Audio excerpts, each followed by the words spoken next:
Salutare prieteni! Astăzi vom discuta despre una din greșelile mari pe care le fac de obicei electrozografii, adică subdimensionarea cablurilor, conductorilor mai exact, în cazul circuitelor care necesită o putere mare, cum ar fi un cuptor electric. Știm conform I7 că pe priză avem voie la un maxim de 5% căderea de tensiune în momentul în care avem consumator, adică în cazul nostru 235 ori 5 supra 100, 11,75 V. Vom porni cuptorul să vedem cât o să pice la noi.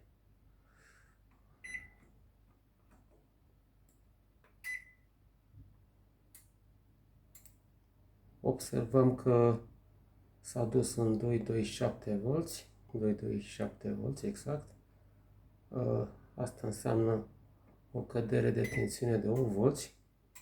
Este absolut ok, este în parametri.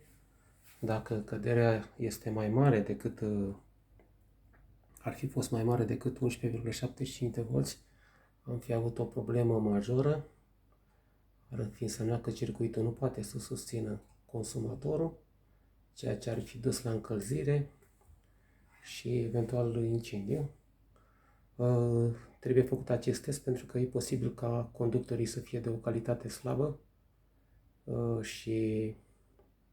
sau să fi pus electrozugravul din greșeală sau intenționat de 1,5 în loc de 2,5 secțiunea conductorului.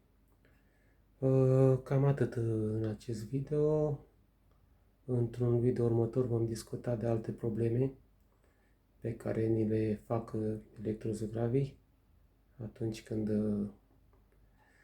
când ne mutăm într-un bloc nou și ne trezim că avem mai multe probleme decât într-un bloc vechi.